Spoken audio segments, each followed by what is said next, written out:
Hello నమస్తే welcome back to our channel నేత్ర vlogs in Telugu. ఇవాళ వీడియోలో టాపిక్ ఏంటంటే, ఇక్కడ చూస్తున్నారా అండి, అసలు జామకాయలు అయితే ఎంత చక్కగా ఎంత గుత్తులు గుత్తులుగా వస్తున్నాయో చూడండి. ఇంత బాగా రావడానికి అయితే నేను ఏం కేర్ తీసుకున్నాను, ఏం టిప్స్ పాటించాను అనేది అయితే ఈ వీడియోలో అయితే షేర్ చేస్తానండి.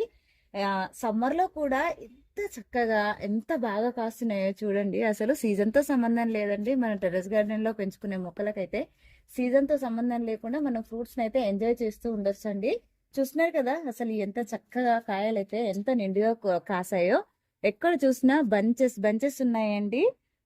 ఇంత బాగా రావడానికి అయితే మనము వీక్లీ వన్స్, ఈ సమ్మర్ అయితే మనకు వీక్లీ వన్స్ లిక్విడ్ ఫెర్టిలైజర్స్ అయితే ఇచ్చుకుంటూ ఉండాలండి.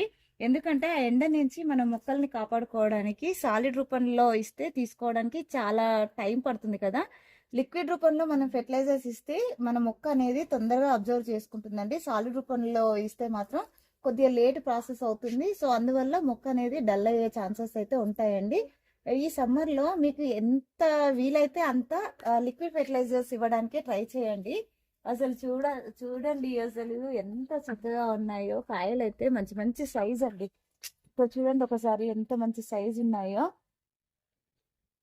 మనకు టెర్రస్ గార్డెన్ లో కాయలు ఇంత చక్కగా రావడానికి అయితే ఎప్పుడూ కూడా మనము సీడ్ నుంచి పెంచుకోవడం కంటే కూడా గ్రాఫ్టెడ్ ప్లాంట్ తెచ్చుకోవడానికి ఎక్కువ ప్రిఫరెన్స్ ఇవ్వాలండి.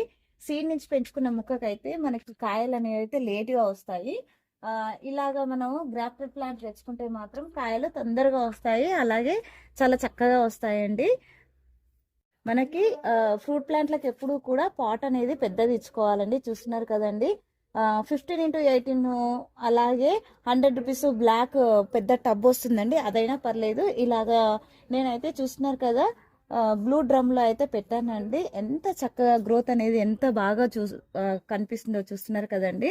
మనము కంటైనర్ పెద్దది ఇచ్చుకుంటేనే ఫ్రూట్ ప్లాంట్లకి ఇంత చక్కగా అయితే వస్తాయండి. మనకి మట్టి మిశ్రమం వచ్చేసి నేనైతే మట్టి అనేది కొద్దిగా తక్కువగా ప్రిఫర్ చేస్తానండి. ఎందుకంటే మనం టెరెస్ గార్డెన్ లో సాయిల్ అంటే వెయిట్ లెస్ గా పెంచుకోవాలి కాబట్టి నేను సాయిల్ మిక్స్ వచ్చేసి 20% సాయిల్ అంటే గార్డెన్ సాయిల్ అండి, 40% వచ్చేసి వర్మీ కంపోస్ట్, 30% రైస్ హస్క్ లేదంటే కోకోపీట్ అండి. మీ దగ్గర ఏది ఉంటే అది వాడుకోవచ్చు.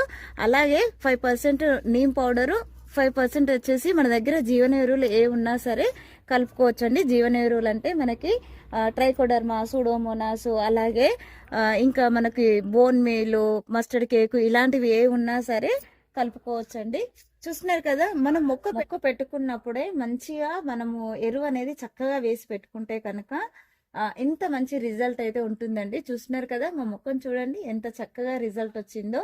ఇప్పుడైతే ఈ సమ్మర్ లో మనకు ఒక మంచి కూల్ డ్రింక్ లాంటి ఫెర్టిలైజర్ అయితే మన మొక్కకైతే ఇచ్చేద్దామండి. చూస్తున్నారు కదా, ఇది వచ్చేసి పంచగవ్య అండి. ఈ పంచగవ్య ఇవ్వడం వల్ల మొక్కలకైతే రోగనిరోధక శక్తి పెరుగుతుంది, అలాగే మంచి ఫెర్టిలైజర్ అండి. పూత కాపు అనేది చాలా చక్కగా వస్తుంది. చూస్తున్నారు కదండి, 5 లీటర్స్ వాటర్ అండి. 5 లీటర్స్ వాటర్కి ఒక 100 ml అండి, ఎక్కువ అవసరం లేదు. ఇప్పుడు ఈ 5 లీటర్స్ వాటర్లో అది కలిపేసుకున్నాను. ఇది మన మొక్క మొదట్లో ఇచ్చుకోవచ్చు అండి. ఇలాగా మన మొక్క మొదట్లో ఇచ్చుకుంటే సరిపోతుందండి. అలాగే దీన్ని మన మొక్క మీద కూడా స్ప్రే చేసుకోవచ్చండి. చాలా చక్కటి రిజల్ట్ అయితే ఉంటుంది. అంటే ఏమైనా పెస్ట్ ఉన్నా సరే ఇది స్ప్రే చేయడం వల్ల ఆ పెస్ట్ అనేది అయితే పోతుందండి. చూస్తున్నారు కదా, ఐ హోప్ ఈ వీడియో మీకు నచ్చిందనే అనుకుంటున్నాను. నచ్చినట్లయితే లైక్ చేయండి, షేర్ చేయండి, ఛానల్ని సబ్స్క్రైబ్ చేసుకొని పక్కనే ఉన్న బెల్ ఐకాన్ యాక్టివేట్ చేసి పెట్టుకుంటే నేను వీడియో పెట్టిన వెంటనే నోటిఫికేషన్ అయితే వస్తుందండి. సో దట్ మీరు మిస్ అవ్వకుండా అయితే చూడొచ్చు. అందరికీ హ్యాపీ గార్డెనింగ్.